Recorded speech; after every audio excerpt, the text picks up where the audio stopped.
पुत्रदा एकादशी पूरे साल में 2 बार आती है। एक श्रावण के महीने में आती है, दूसरी पोषादिक्रम में आती है। जिस नारी को संतान नहीं हो रही हो, बहुत प्रयास कर लिया हो, पुत्रदा एकादशी पूरे साल में 2 बार आती है।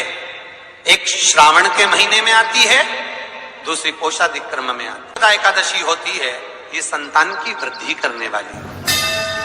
शंकर जी के मंदिर में जाकर, भगवान शिव के मंदिर में पूजन करके घी का 1 कटोरी में घी और 1 कटोरी में खीर शंकर के सामने रख देते हैं।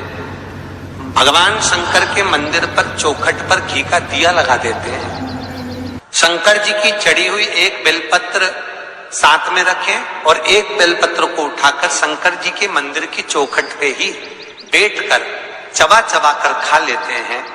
जो 1 बेलपत्र लेकर आए हैं वो अपने पति को खिला देते हैं। कहते हैं पुत्रदा एकादशी के दिन ये कर लेने पर संतान की प्राप्ति हो जाती है, पुत्र की प्राप्ति हो जाती है। महापुराण की कथा कहती है, आप अगर विश्वास रखे हो, सफेद आंकड़े की जड़, जिस नारी का संतान नहीं हो, गर्भ नहीं ठहरा हो, सफेद आंकड़े की जड़, जिस देव अधिदेव महादेव की कथा जिस तुम्बरुका जी ने श्रवण कराई है, शंकर भगवान जिनके सामने बैठकर शिव पुराण की कथा सुन रहे हैं, उन तुम्बरुका जी का नाम लेकर शिवलिंग पे से 21 बार घुमाकर मंदिर में ही कमर पर 7वें दिन रजस्वला धर्म के जो बांध लेता है और 1 पीपल का पत्ता अवधूतेश्वर महादेव का नाम लेकर शंकर पर चढ़ाकर उसको गाय के दूध में उकाल कर रात्रि को दोनों पति पत्नी अगर पीकर सोते हैं, 3 महीने में भगवान भोलेनाथ उसकी गोद भर देते हैं। ये शिव कथा। शंकर देता जरूर है। अच्छा, संतान नहीं हो, किसी नारी की गोद अगर, स्त्री की गोद अगर खाली रह जाए तो भी दुख होता है उसको कि मेरे घर में औलाद नहीं, संतान है। हम कई बार कहे, आज फिर कहते हैं, ये टेस्ट भी बाद में कराना, सारी जांचें बाद में कराना। एक बार शंकर का भजन कर कर देखना। पिछले वर्ष कथा में तुमरुका जी की जो कथा कही थी, यूट्यूब पर डली हुई, अगर आप लोगों ने नहीं सुनी हो तो उसको निकालना यूट्यूब पर।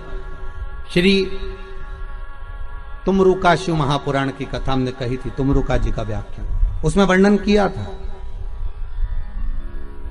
सब जगह से अगर हार जाओ और सारे रिपोर्ट आपकी आपने सब दूर दिखा ली, तो एक बार शंकर पर भरोसा कर कर तुमरुका जी का नाम लेकर सफेद आंकड़े की जड़ को शिव जी पे से रजस्वला धर्म के 7वें दिन 21 बार घुमा लो, नाम गोत्र बोलकर कमर में लाल धागे में बांध लो, पीपल के पत्ते शिव जी को चढ़ाओ, उठाकर लाओ, उस 1 पत्ते को रात्रि को गाय के दूध में उकालो और उस दूध को दोनों पति पत्नी पियो।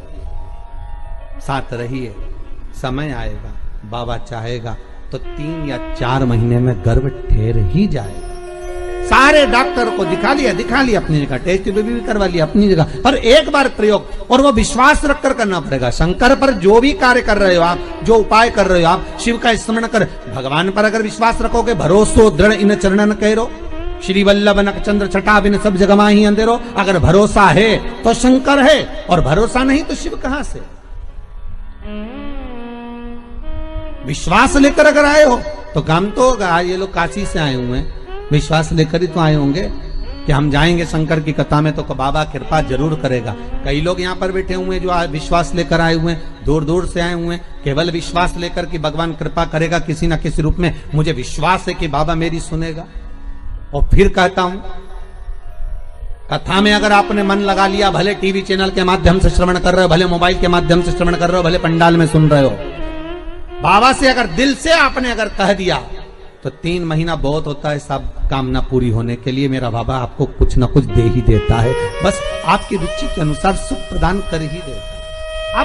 भगवान कृष्ण की 16,108 रानियां थी। कितनी रानियां? जम के बोलो जरा। 16,108 8 और 16,108 रानियां होने पर भी भगवान कृष्ण के यहाँ जब औलाद नहीं हुई, तब भगवान कृष्ण ने अपने गुरु गर्गाचार्य बाबा को बुलवाया और द्वारकापुरी में बुलवा कर पूछा, गुरुदेव मेरी 16,108 रानियों से औलाद नहीं होती, संतान नहीं होती, मैं क्या करूं? गर्गाचार्य बाबा ने कहा, तुम चिंता मत करो, पार्थिव शिवलिंग का निर्माण करो। शंकर भगवान के शिवलिंग का निर्माण कर कर एक एक रानी के साथ में 11 दिन तक बैठकर शिव जी का अभिषेक करो। और पार्थिव शिवलिंग का निर्माण गर्गाचार्य बाबा के कहने पर भगवान कृष्ण ने करा। एक एक रानी के साथ में 11 दिन तक भगवान शिव का अभिषेक करा। तब भगवान शंकर प्रकट हो गए और शिव जी प्रकट होकर बोले, कन्हैया मांगो तुम्हें क्या चाहिए? शंकर भगवान ने जब कहा, कृष्ण बोले मेरे यहाँ औलाद नहीं है। शिव जी ने कहा, क्यों चिंता करते हो? तुमने 11 दिन तक एक एक रानी के साथ में बैठकर मेरा अभिषेक करा है। जाओ मैं तुम्हें वर प्रदान करता हूं कि एक एक रानी से तुम्हें 11 संतान होगी और 1,77,186 भगवान कृष्ण के बच्चे हुए। ये शंकर जी की कृपा से। अब तुम्हें कितने चाहिए बोलो? भगवान कृष्ण के यहाँ अगर औलाद हुई तो किसकी कृपा से? अरे बोलो, भोले। कौन होगा ऐसा? कितना करुणामय, कितना दयालु, कितना आनंद देने वाला। ब्रह्मलोक के देवता भगवान ब्रह्मा, वैकुंठ के देवता भगवान विष्णु, और पृथ्वी का देवता अगर कोई है, इस मृत्यु लोक का अगर कोई देव है, तो वो देवों का देव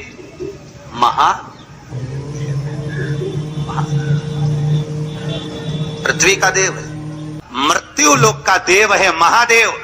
शंकर जी कहते हैं, भले तू ब्रह्मा को भज, चाहे तेरी मर्जी पड़े नारायण को भज, पर मृत्यु लोक का देव तो मैं हूं, पाला तो मुझसे पड़ना है ना, तब निपटूंगा तेरे से। अभी तू जा। फिर पाला कब पड़ता है? जब थोड़ी सी भी दिक्कत आ जाए, परेशानी आ जाए, एक्सीडेंट हो जाए, ब्लड प्रेशर ऊंचा नीचा हो जाए, शुगर बढ़ जाए, अटैक आ जाए, तब सीधे पंडित जी को फोन लगा के बोले महामृत्युंजय का पाठ करा दो। शंकर जी बोले, अब आया मेरे पाले में, अब आया। लगे सब पाठ करने के लिए। भगवान नारायण का अगर विवाह भी कराने वाला कोई है लक्ष्मी से, तो वो मेरा शिव ही है। कौन ने कराया था विवाह? शंकर भगवान।